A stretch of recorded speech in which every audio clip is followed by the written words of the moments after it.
Live. At least that's what I had heard on the last report. What's good, y'all? It's your boy Pat the Designer back at it again. Appreciate you guys for tuning in and showing love to the channel. Joined as always by the pettiest man alive, Mr. P.Kidd on a Tuesday. Kid, what's good, man? What's happening, my man? What's happening? Hey, we get to get back to our element. Remember, we started in the basement like this. So in the basement. I mean, we do this once a week. It's not getting back to our element. We usually are in here. Why you ruin my moment? On the docket for today's show, man, we do want to get into is this Justin Fields era coming to an end? Kid has an interesting take on that. As always, I'm on the opposite end of that take. But that's what makes the show interesting. And then we want to go a little bit more national with it as well on the second half because, listen, I know the Cowboys got a win last night, but let's stop ourselves. Come on now, guys. Let's not do this here. But hey, we got all that and more in today's episode of the Windy City Breeze Sports Talk Daily. Hit that like button, subscribe to the page. Do Talk Chicago Sports daily on this channel. It's the only channel talking Chicago sports. Hot Chicago Talk. So make sure you get in tune with us, man. Hey, so you had an interesting take yesterday. We're going to drop that video on the Chicago Bears Breeze as well. So tune in with us over there. But very interesting take on is Justin Fields era here in Chicago coming to an end. Why don't you break that down for the people? Because I do think that you have it's interesting in how you're putting the era to an end and where you're putting the blame on this. What was your take basically? So because I know a lot of people are going to sit there and be like, I knew Kid wasn't a Justin Fields fan. He's not a real Bears fan. Chillax.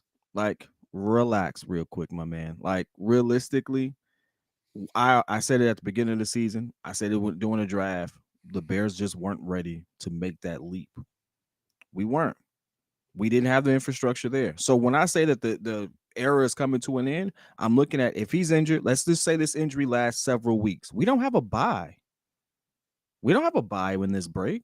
So there's going to be several games he's out. And we all said, everyone in this chat, most people on this channel said by mid-season, we'll know what we have. Well, we're about to be mid-season, and we don't know what we have. And so you can't think emotionally from the sense of, okay, like I like Justin this and that. You got to think of like really put yourself in a position of, all right, my job depends on whether or not I am sticking with this guy. And you don't have enough there. Now, does it mean that you've actually built and gave him the best opportunity? No, it doesn't. A lot of this stuff was inherited. A lot of this stuff is like to turn this ship. Justin was inherited, if we being 100% honest. You said what? That Justin was inherited. Justin was inherited. So it's like, hey, I believe Justin will be a good QB in this league. I don't believe that this was the best spot for him at the time. And so I am not tied to this emotional push and pull of, well, what if he goes out there and if he goes to a situation that caters to him, then that's just the best situation for him. We just weren't that situation. And he wasn't the solution for us where we were. So it's a twofold thing. He wasn't what we needed, and we definitely wasn't what he needed.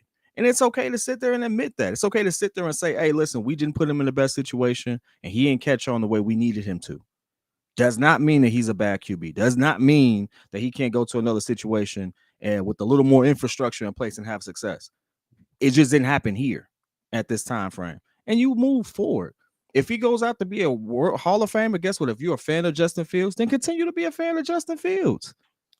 Continue to be a fan. Root for him. Cheer for him. I will. I like him. I will. I'll root for him wherever he goes. But where the Chicago Bears need to go, it may not align right now. And so give Poles the opportunity to sit there and really do his rebuild. This is kind of like a rebuild at the same time. Nah, let's just go ahead, and we knew we were going to be trash. Just burn it down. Do a full retool, full rebuild. Every GM gets his guy. That wasn't his guy. And let's see where we go from there. And that's just what my stance on it. Now, I hear this a lot. It doesn't fix the problem. God, I'll tell you where you're wrong. One, it doesn't fix the problem, right? And I think here's the thing. No matter where Justin Fields is, right? If Justin Fields leaves, I'd probably be more of a fan of Justin Fields than where the Bears are right now. But the biggest issue is you're resetting, you're using a draft pick on a player that is the next generational talent, right? That's basically what it would be. You'd use the draft pick on Caleb Williams. That's your next generational talent. Okay. I would be fine with that if there still wasn't so much that the Chicago Bears needed. Mm-hmm. At no point in this is there any logical reason to give up on Justin Fields at this point. No logical reason for his era to end, because I know we're going to have fun with Tyson Bagent. Do y'all know how elite Brock Purdy had to be for them to finally go out there and be like, yeah, we're not giving Trey his job back. Jimmy, we trading you. Like, Brock Purdy went out there and was the reason that they were winning games. If Tyson Bagent do that over the next 4 weeks, we're having a very different conversation around Tyson Bagent, right? Like, if he go out there and he's lighting it up and he's freaking, 25 for 35, 4 touchdowns, 1 interception. Yeah, I mean, like, all right, then we hear.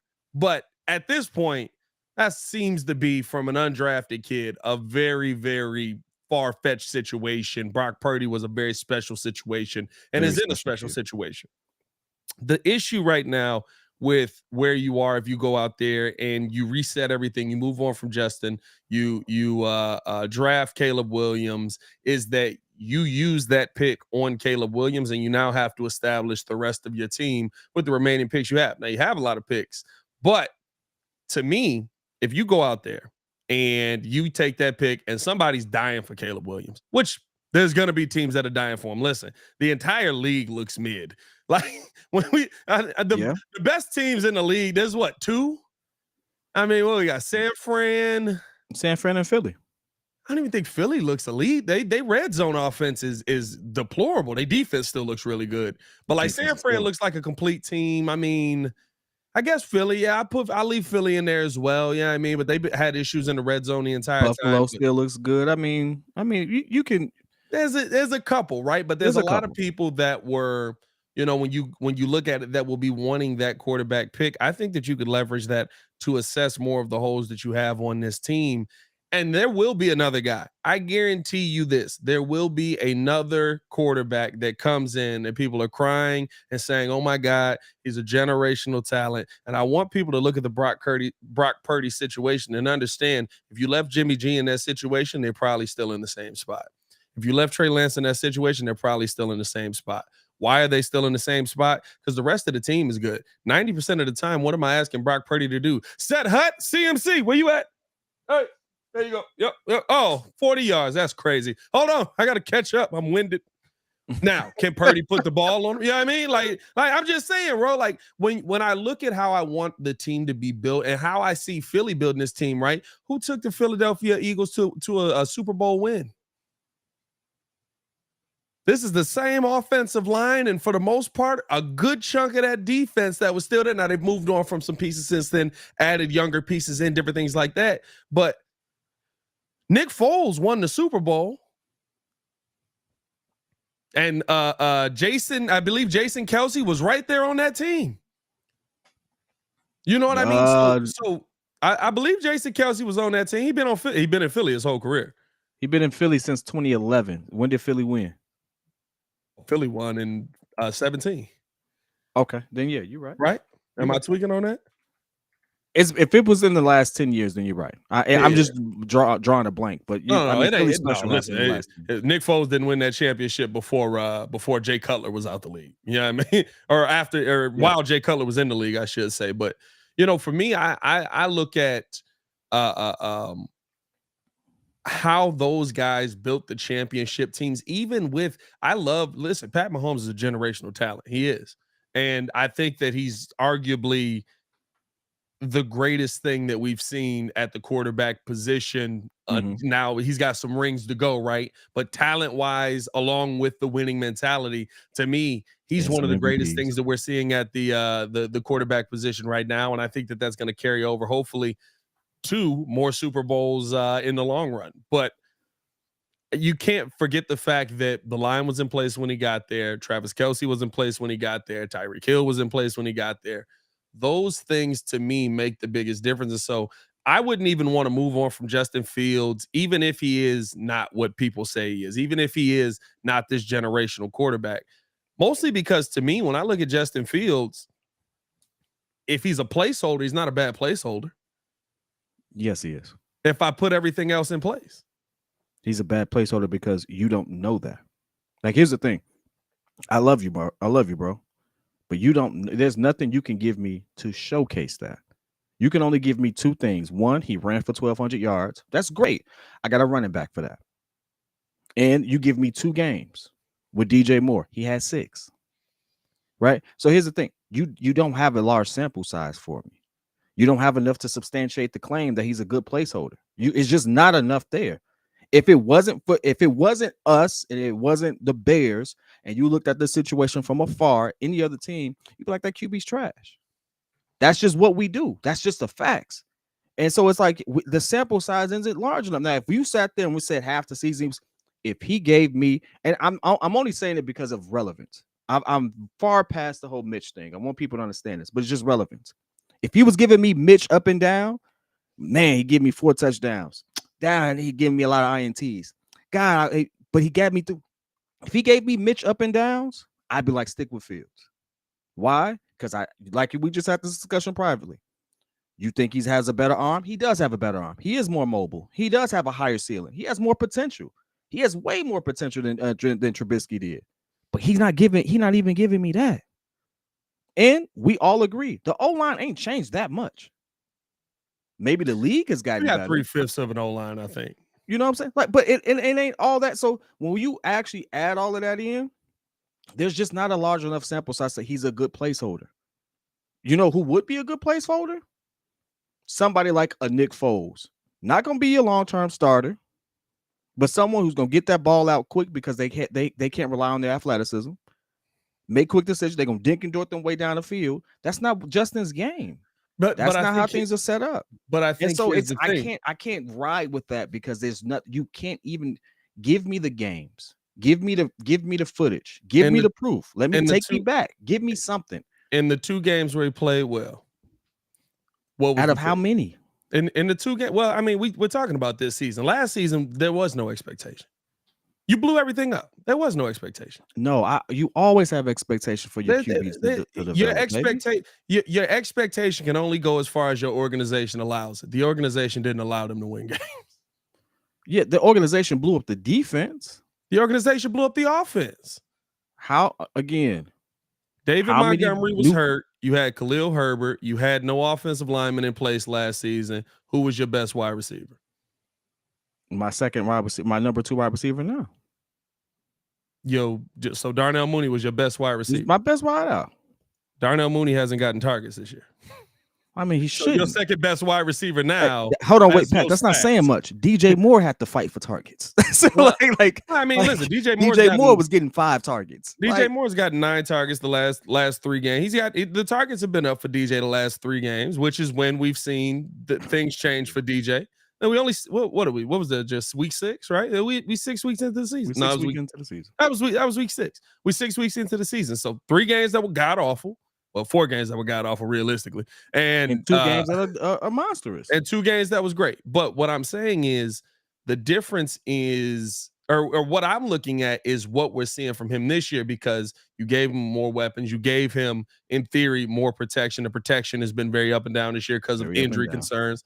All of that stuff, right? I'm not telling you that Justin Fields is the guaranteed long-term answer. What I'm telling you is that you still have so many pieces to put in play that if you don't put those pieces in play, it won't matter who the heck you go get. So why waste draft capital on that guy? Why waste draft capital on Caleb Williams for what? He's going to be making more than Justin Fields is because he's probably coming in negotiating a contract. Like, this is a whole new era of QBs, of QBs and not even just QBs, top players in the league, right? Because I mean, I look at Travis Hunter. He's got to deal with Bleacher Report already. Like, he's doing a podcast with Bleacher Report reacting to what Deion Sanders is saying right now. Shadur Sanders is making multiple millions already. Caleb Williams, I believe they got him listed at $6 million already. I don't even think Justin Fields makes $6 million yet. Yeah, so I think his signing book. Doesn't he get a signing? But the point of the money's going up. I see what the base contract is. The money's going up. Contract is lower. So to me, right, you have to take all of those things into account. His contract is $18 million. He'll earn $4.7 million a year, just about. I don't know what it's breaking down to this year. This year's base salary is that's crazy. No, it's crazy. The Bro, NIL is going this man is force the basically league to making up this 1.8 game. million. College kids are going to sit there and be like, "Hey, I can make more in college and ride out with a bad team." Justin Caleb Fields Williams' is making comments were on $1.8 point. million. That's I it. do want to say this. And Everyone he is gets saying 2 Caleb million. Williams. He gets 2 million with the signing bonus, so he's making about $4 million. Everyone's talking about Caleb Williams. No one. Maybe that's Pat's, take that if you get him, you get him. I don't think that. I honestly think May, for what we have and what we need, would be the better prospect for what we need. Yeah. I'm not saying that he's more talented than Caleb. I'm looking at fit. I'm looking at, hey, this is the type of QB that's had success here previously. He kind of fits that mold. Has nothing to do with race. Let's not do that. I know some people are going to go that route. Like, has nothing to do with that, but just how he gets the ball out quick and stuff like Very that. cerebral guy. He really thinks the game. but like he gets the ball out quicker than Caleb yeah. Williams does. And I mean that the system and everything plays a part into that. But realistically, if you're going to ride with Getsy's looking for that type of player. Yeah. He's looking for that other player that you can groom like he did Aaron Rodgers. We know good and well he ain't groom Aaron Rodgers. But I mean, hey, listen, if that's the storyline he's gonna go with, that's the storyline he's gonna go with. That's the whole thing there. Like, you don't want, Pat, you said this yesterday. You would take a mediocre quarterback if it meant he can move the chains. If you can move the chains, I don't need you. I don't need you to go 30 care who you are. I watched Joe Flacco win a Super Bowl. So, like, realistically, Joe Flacco was trash. You all have to. I make the statement on the video. Y'all see it. It's going to be on the Chicago Bears Breeze. Are you a Justin Fields fan or are you a Chicago Bears fan? Because you're running out of time to sit here and say that they're synonymous, because it's not. At a certain point, you have to decide, hey, we clearly see that this organization needs to move off of maybe this coach, this OC, and by default, you're going to move off the QB. Because that'll be the third system that Justin has to learn at that point. That though, because I think you're seeing more people stick with it, right? You're seeing more of these changes. Think about it, right? Like Jared Goff was there when Ben Johnson got hired. Jared Goff has always been a decent Jared Goff. Here's the thing, very different. Jared Goff was a game manager. But he was a good game manager. Jared Goff and Ben Johnson. Well, yeah, but you got to have a system to manage. You have to have a game to be able to manage. You know what I mean? 100%. Jared Goff and Ben Johnson's system is not a game manager, because game managers don't have success when their best weapons are out. Jared Goff is a good quarterback right now, and they have developed him into that. Game managers are the dudes that are like back before then. He had good numbers, but you knew if the game was on the line. So here's the difference. I don't want Jared Goff in place right now. I would rather have this guy, right? Like he wasn't one of the.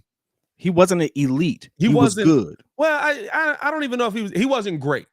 Jared Goff right now is great. Jared Goff right now should be in MVP conversation. He's got an 11 touchdown to 3 interception ratio right now, right? So when the point of saying all of that is, I don't think that it's the same as it was before, where if we get the coaches out of here, we get the OC out of here, then take the quarterback with you, because it wasn't Matt Eberflus's quarterback either, right? Like normally Flus they've done such a bad job. Usually you give a coaching staff 2 quarterbacks. They've done such a bad job. Justin Fields probably will outlive them here. And it all goes into everything that the Chicago Bears have at once. It just kind of, it works in Justin's favor, because Justin is the best cheap option for the Bears right now. Now, if I go get Ben Johnson and Ben Johnson fixes Justin, and that coincides with how Detroit built their team, right?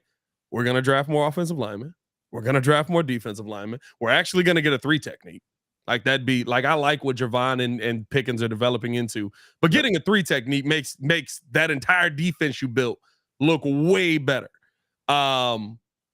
Then all of a sudden you bring in the new offensive guy, whatever it is, and hopefully you pick the right one. Now I will say this: he picked the wrong coach again, and that's what the thing is. I realized I didn't say new GM.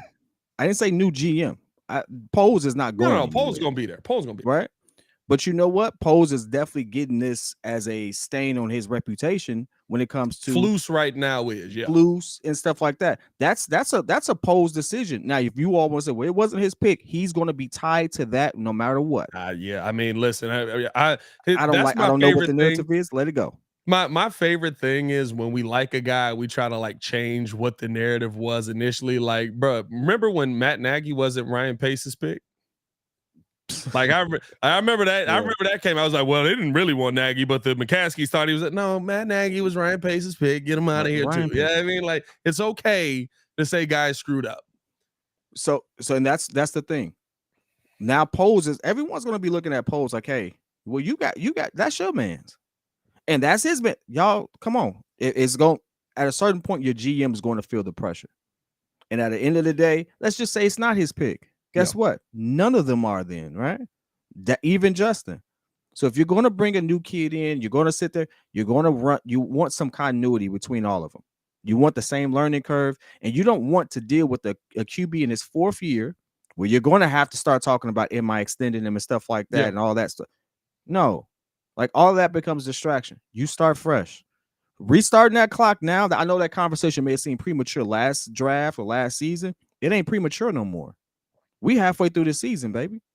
He may not play for the next couple of weeks. You're halfway through the season. This is a real conversation that happens in every other city that we all tune into. Don't be mad because now it's Chicago. It's Chicago. It's happening here. It may be time to move forward. And how you do that? If y'all stick with Luke Getsy, that's on y'all. I think he's a bad OC. Yeah. But so I don't want Luke Getsy here next year with Justin Fields, and I don't want him here with a new QB. Like I don't want it. Yeah. So Justin Fields right now is in a Baker Mayfield situation. He just never had the weapons. Well, no, Baker had the weapons. And Baker was a better QB. Baker had some weapons. Baker was a better QB because of his situation. Let me say that. I'm gonna be honest with you though. I think that Justin right now, and it has to turn into that, right? But this feels eerily similar to what we looked at when Mike McDaniels came into Miami. There were weapons there. There was a defense that should have been good. There was all of these things that were in place, and you looked at them and you went, "What the heck is going on here? Why are they losing so much?" And then they end up rattling off some wins toward the end of the season. To me, I said this. I think I said this yesterday on the show, but I definitely said this on the post game show. By the way, 95 people in here. Hit that like button, man. If y'all are in here right now, hit the like button. Let's grow this thing out, man. Let's get more people up in this mug.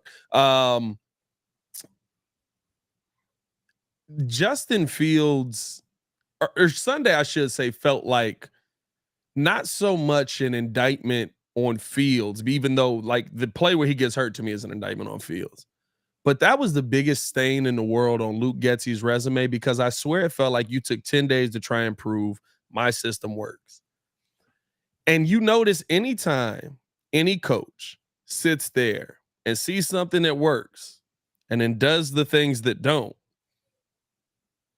it always ends up, you look at the quarterback, you look at the players on the field, and you're like, well, why didn't you guys play better?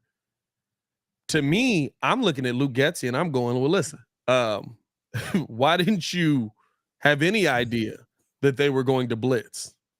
Everybody in this mug knew that they were going to blitz. The entire NFL, 3 wide receiver screens in a row, bro. Hey, that's a bar. Bro, he playing Madden, bro.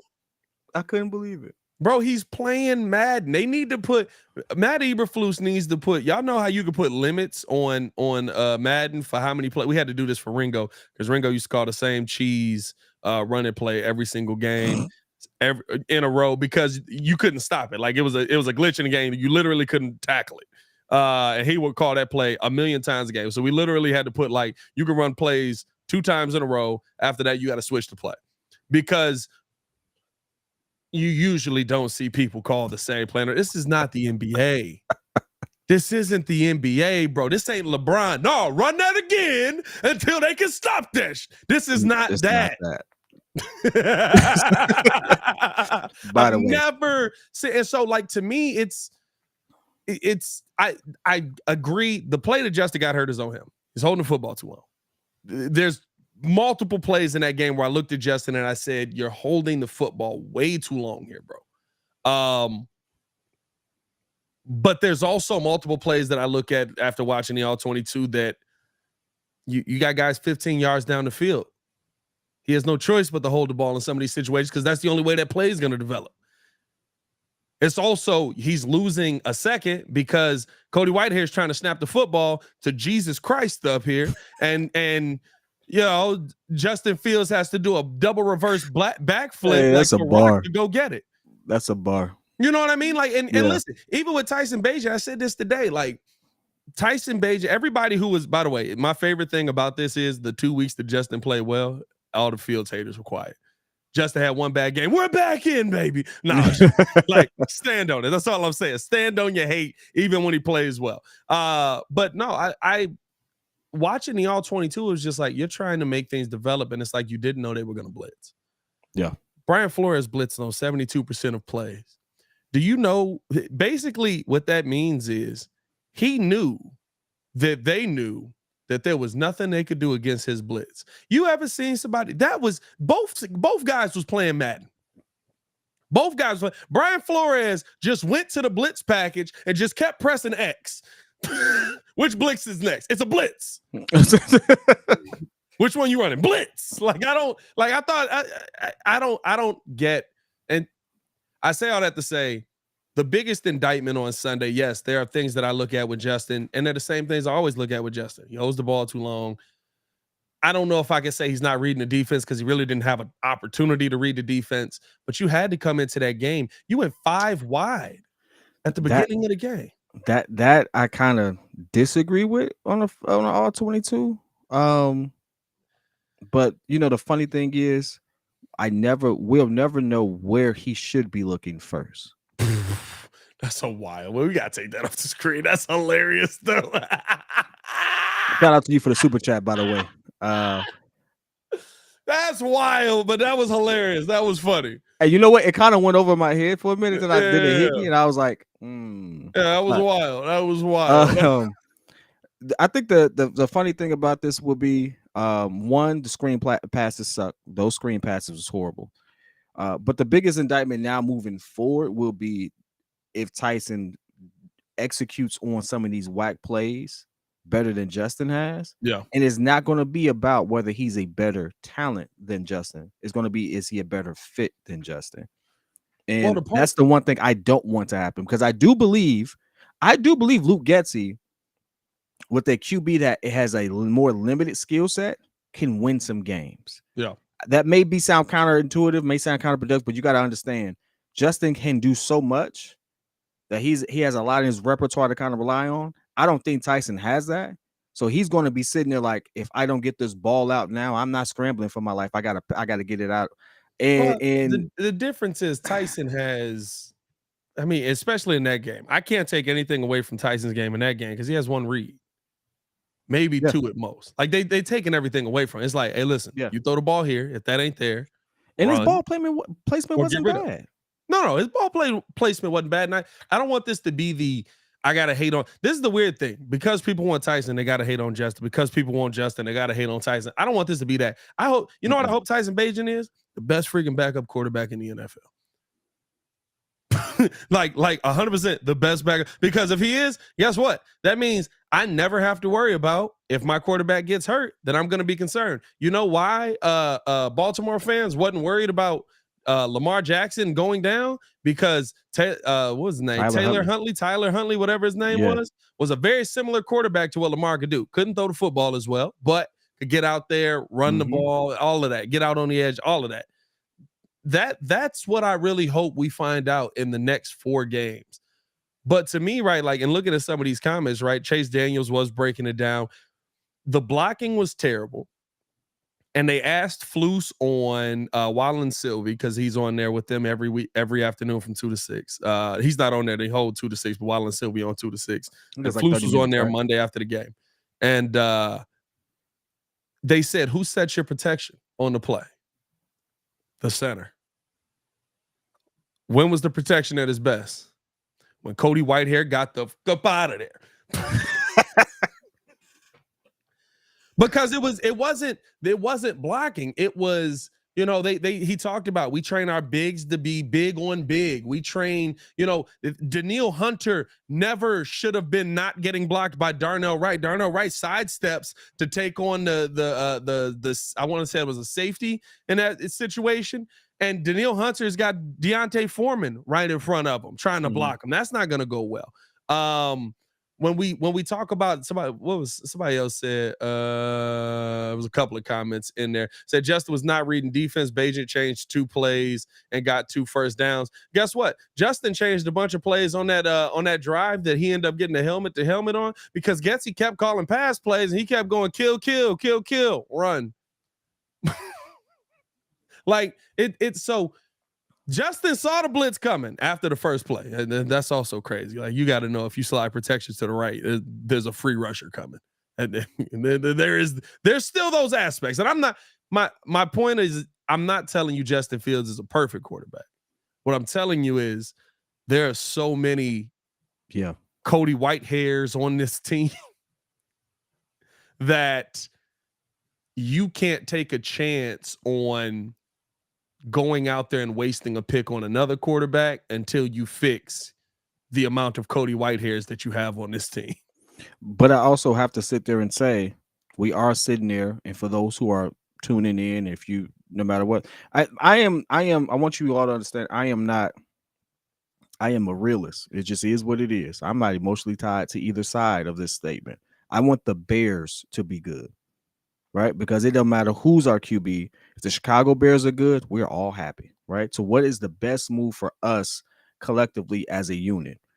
We're comparing a rookie to a third-year starter. And if you're going to sit there and be that person in the chat comparing, oh, well, Beige does this and Justin Fields does that, the reality of it is they shouldn't even be in the same discussion. I just don't know how. Like, people are doing this comparison based on the third, end of the third, going into the fourth, fully knowing that he had one option. like realistic. You're comparing Justin to Tyson based on said, huh? Now I will say this: if he was getting the football out quicker. He only had one person to go to. He is doubtful to play this next game. Oh, they signed it. They signed a quarterback as well. He's not going to play. If Tyson goes out there and he starts being Brock Purdy, then guess what? That is going to add fuel to the fire. It is going to cause an uprising, but guess what? That means the Bears are in a better situation, and maybe we can win some games. And this is still somewhat of a salvageable situation. Yeah. It just is what it is. I am a Bears fan. I like Justin. Got the jersey. Hope he does well wherever. If it's here, wherever he goes. But if it ain't a good fit, I need to find the right person for my team. That's all it is for me. Yeah. But let's move on, man. I know we got a second half of this one. We're going to appreciate y'all for tuning in. You know what the funniest part about all this is? Somebody said, hey, let's all relax. The Bears are only two games out of the last playoff spot. They really are. The NFL is such a travesty this year, bro. I'm telling y'all, bro, it's a lot of bad football out there, bro. And I'm going to be honest with you. The number one bad football that I see that is the most overhyped in the entire NFL is the Dallas Cowboys, bro. Yeah. We had this conversation every single year. They're not good, bro. Because I'm gonna be honest with you, I don't think the Chargers are good. I think Justin Herbert's pretty good, but I look going on there, bro. I say what's going on with every team in this league, bro. I swear there are 2 teams in the league right now that I look at and I'm like, yeah, that makes sense. And I get it, right? Dallas is 4-2. Dallas Cowboys fans are beating their chest. They're in love with it. Oh my God, Dak Prescott is amazing. No, he's still the same dude. He's the same dude that got beat 42-10 versus the Cowboys or versus the Niners. He's the same dude that's been up and down his entire career. He's the same dude that peaked his rookie year. Same dude. Dak, people say Dak is Kirk Cousins. I don't think so. No, Dak is Jared Goff. Dak is Jared Goff. Kirk is better. No. Kirk is better. Kirk is better. No, Dak is Jared Goff right before the trade. Jared Goff was a good QB. Made the right moves. He just didn't show up in those big moments, and that's the difference between good and great. I think we've all established that. That's what Dak is. Dak is a good QB. He's not a great QB. He's a good QB who has great moments. That's my take on him. And so with that being the case, he may be exactly what they need. Now, the funny thing is, I think it's just because it's the Cowboys. The narrative is so loud because the Cowboys are America's team. I don't know who dubbed them that, but I mean, they're 90s. America's team. The Dallas. 90s. You know, it just is what it is. The dude said, Bear signed Colin Kaepernick. Stop it. Stop it. If we did that, that'd be hilarious. No, I don't even know the dude. We signed a guy to our practice squad, basically, which means we're probably going to elevate Nathan Peterman. Yeah, that's pretty much it. There's no Zach LaVine playing tonight. Starting 5 for the Chicago Bulls: Kobe White, Zach LaVine, DeMar DeRozan, Patrick Williams, Nikola Vucevic. I'm actually surprised by that. I'm actually sad. But yeah, like Dak is not P.Kidd. Here's the thing about Dak. Dak is not bad. It's not great. But Dak is not good either. I can't say that. And I think here's the reason for me why.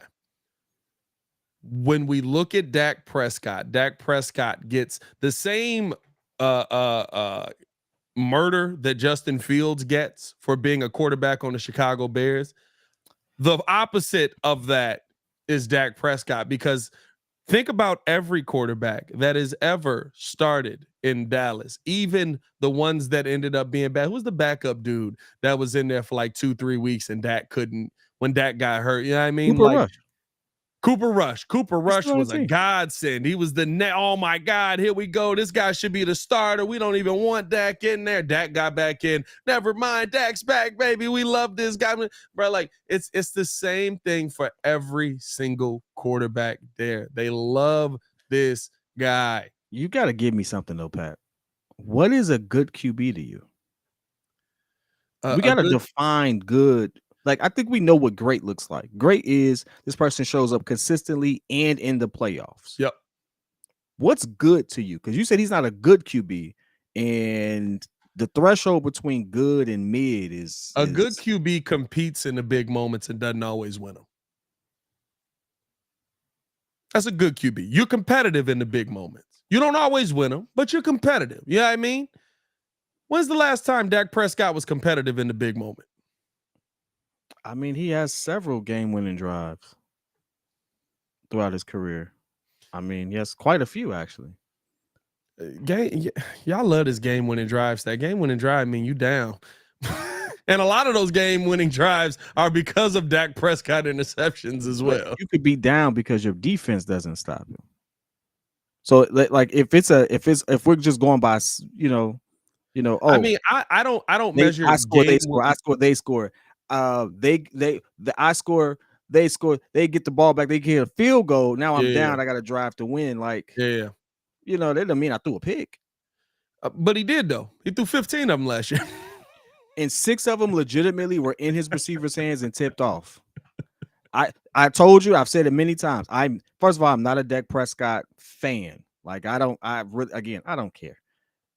But Dak Prescott legitimately has tape where it's like, yo, that receiver had that in his hand. Why is it in the air again? But like, I think this is the thing. They have Butterfingers for real. So I'm like, but this is the grace that everybody always gives Dak, and this is what irritates me about the Cowboys fans and what irritates me about the Cowboys franchise. It's always somebody else's fault with Dak.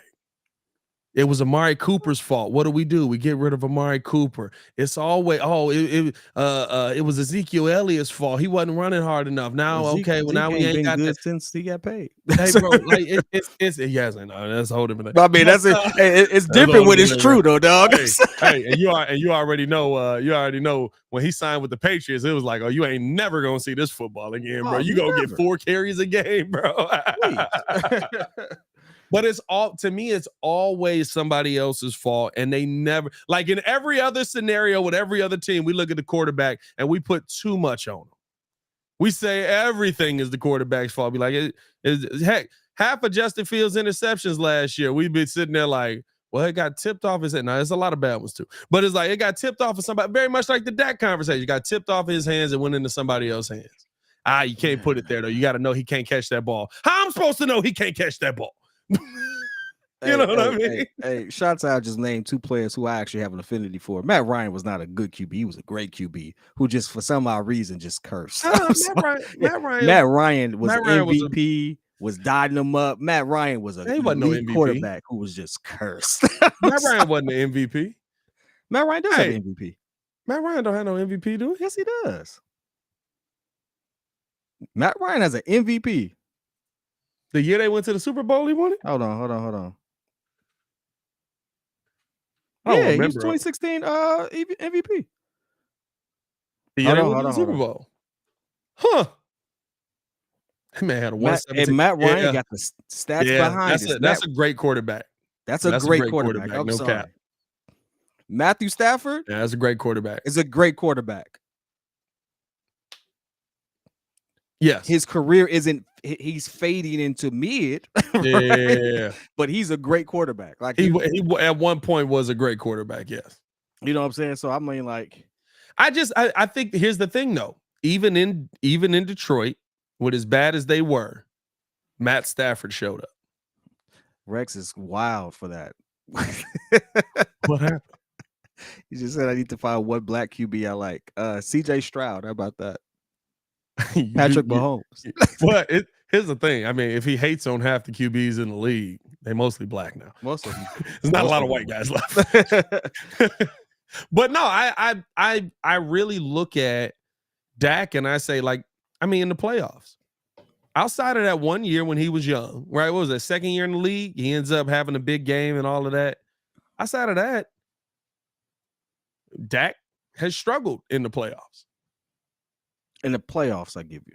In the playoffs, even even the big games that you think he's supposed to go out there and compete, right? Like last night, he competed with Justin Herbert. That was But let me ask you, that was a weird game. That was a weird game. Since someone pulled the color card on me, I've had this same smoke for Aaron Rodgers since he's only had one Super Bowl. Aaron Rodgers is the most accurate, most talented QB outside of Tom Brady and Patrick Mahomes that I've ever seen. I don't care. Aaron Rodgers is if you want to say LeBron, Kobe, and MJ, Tom is MJ, Patrick is probably LeBron. Aaron need more rings for Kobe, but I'm gonna give him Kobe status. He's just too freaking talented, right? He don't be looking all that great in these playoffs, though. He don't. He be looking real mid in these playoffs sometimes. I think that's only really that's only really that year versus San Fran. He looked mid. I mean, he looked pretty good. He looked pretty good in a lot of the playoff games. His team, on the other hand, I mean, he literally multiple times. It was like, well, how come Aaron ain't show up? I mean, listen, he literally didn't go to a second Super Bowl because Brandon Bostic decided to try and run up and field onside kick when it wasn't his job to do it, and he fumbled. I mean, I got you 99.9% of the way there, and you effed it up on the last 0.1. That's on you. There's two QBs who have won Super Bowl, and they are both considered the most accurate QBs in the league, in league history. Aaron Rodgers and Drew Brees.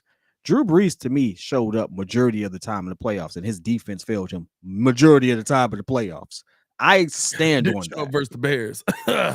Whatever. Yeah, hey, but Rodgers, I'm sorry. Rodgers has some moments where I'm like, he got saved, and he was in his prime. And I'm like, I don't know. So I say all that to say, we give Dak a lot of credit for not having playoff success, but we have legendary QBs who have long stretches of not having good playoff success. Peyton Manning is another one. He didn't have a Peyton good Manning was record. whack all until he finally went to the Super Bowl. Yeah, he didn't have a good playoff record against a lot of people. Like, he didn't have great playoff success, and there was multiple reasons why, this, that, and the other. And you can't, whoever you play first round. But I think that's like overstated though. Like we killed Dak for stuff that even legendary QBs had struggled with, and he still has a very he's in his 20s still. I think here's the thing though. I mean, maybe let me compare. How old is Dak? Hold on, let me make sure. Dak Prescott is 30 right now. Oh, he's 30. He's 30. Yeah, but still, Like the next 5 to 7 years of his career could be totally different. Yeah. Like he's still relatively young at the QB position. For him to be getting this level of hate when he's put up more yards. Like he has a career 67% completion rate. Right.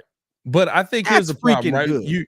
You asked what makes a good QB. And I said to me, it's showing it's being competitive in the moments. Okay. Aaron Rodgers over his career, I mean, outside of that last NFC divisional game where they should have beat the San Francisco 49ers, I mean, he put up 3 touchdowns versus Tampa Bay. Mm-hmm. And 1 interception. The series before that, he beats the Rams 2 touchdowns. Series before that, he beats San Francisco 2 touchdowns. Oh no, he lost to San Francisco on that one. 2 touchdowns. That was in the NFC Championship the year before. 2 touchdowns, 3 touchdowns, 2, 4, 2, 2. In all of that span, I mean, the total is, I don't know if it's going to give me the total. He's thrown 45 touchdowns to 13 interceptions. He's had the 1 year where it was like, oh my God. And that's his playoffs. Dak Prescott, on the other hand, 2016. 2016, he wasn't even in the playoffs in that one. But 2017, the NFC divisional round, they lose to the Packers. He threw 3 touchdowns, 1 interception. Year after that, or 2 years after that, I should say, they didn't make the playoffs the next year. 2 years after that, beats the 2016, Seahawks. 2017, they wasn't. 2018, he was there. He didn't play in the playoffs in 18. In 19, he played in the playoffs. In 19, he plays Seattle in the playoffs. Good game, 226 yards, 22 for 33. By the way, the completion percentage for Aaron Rodgers, that I didn't even say it because it was mostly 67%. Which is wild. This man was almost completing 70% of his passes. But outside of that, I mean, 1 touchdown, 1 pick. They end up losing to the Rams in the next round. 1 touchdown, 1 pick. They lose to San Francisco the next year in the wild card round. 1 touchdown, 1 pick. They lose next year in the wild card round to Tom Brady. He actually played well in this game. This is the next game where he was elite. They lose it. No, they won this one. 4 touchdowns, 1 pick. This must have been before Brady. That must have been Winston. 143 QBR. And then last year versus San Francisco, 1 pick or 2 picks. Yeah, I mean, so it's to me, it's just showing up in those games and being that guy that's the elite guy. These games weren't blowouts. These games were, hey, Dak, if you give me 1 more touchdown, we win this game. I'm not last year. No, San Francisco last year wasn't a blowout either. Right? I don't remember. I remember me and you watching that mug and no, San Francisco last year wasn't a blowout because they could have won it at the end and they didn't go for a Hail Mary. They went for that whack Ezekiel Elliott playing center or whatever the heck that was. Dumb play calling. Like ridiculous play calling. I would say this. He has a postseason rating of 92.3. Yeah. He's got a game where he had a 143 QBR. That helps a lot. Like, it does help a lot. That helps a heck of a lot. It's one of those things. I'm Aaron just like, Rodgers has a 100. But I say that now. Listen, Aaron Rodgers is one of the greats of the greats. We're not comparing him back and forth. But what my point is that for me to say good, I just need you to show up a little bit. And I think that's been the issue with Dak is the little bit more I need from you, you never give me. And that's why I say he's an okay quarterback. I can't say he's a bad quarterback. He's not a bad quarterback. He's an okay quarterback.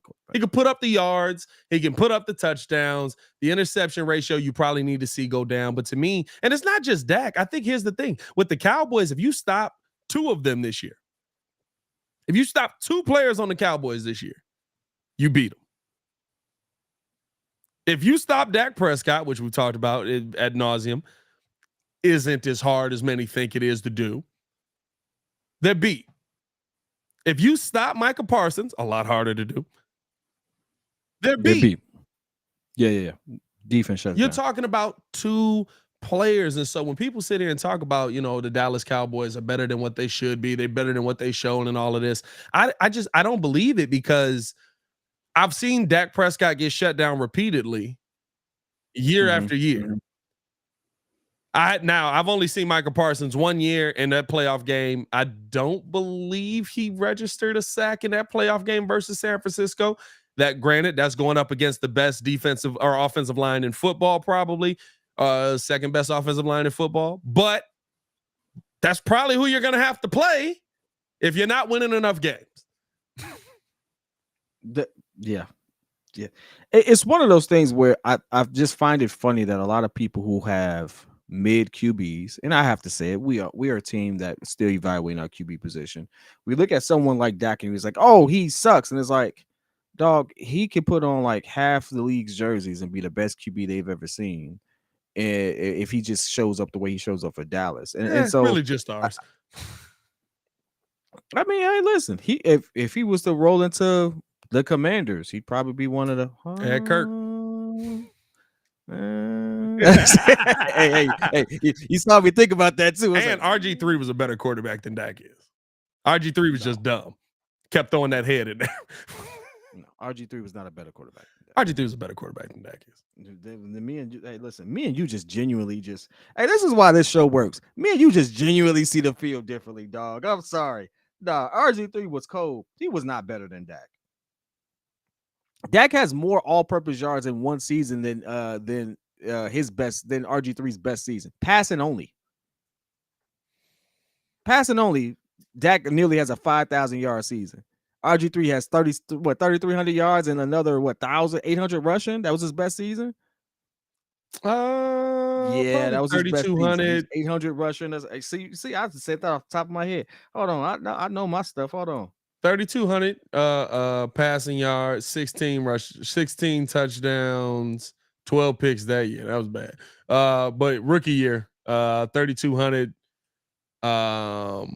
20 touchdowns, 5 interceptions. And then the next year after that, he was done. He only had 2 years. Yeah, nah. Dak was and is a better QB than RG3 was. That's that. I stand on that one. I'm sorry. I don't have enough of a career for. I know that's why I can sit there and say that. It's like, hey, he talked himself into that hole right there. I'm gonna sit there and let him know. A career for RG3 to argue on what Dak was doing his rookie year. That man didn't do nothing. Yeah, he did do nothing his rookie year. Hey, that man didn't. Not a dang thing. Hold on, let me see here. Let's see. Dak rookie year, 3,600 yards, 23 touchdowns, 4 picks. All right. Thank you, baby. I give you that one. Hey, that's all right. You might have won that one, but guess what? Dak won't be winning anything. Hey, man, we appreciate you guys for tuning in and showing love. Hit that like button, subscribe to the page. We do talk Chicago sports daily on this channel. Only channel talking Chicago sports, how Chicago talk. As y'all see, we're going a little bit more national over here on the Windy City Breeze as well. We still have the Chicago Bulls Breeze, still have the Chicago Bears Breeze. Both of those channels cracking off because we want to keep with our Chicago base as well. As always, man, for the pettiest man alive, Mr. P.Kidd, is your boy Pat the Designer back at it again. We will be back tomorrow breaking down more from our beloved. Y'all stay safe out there, Chicago. Peace.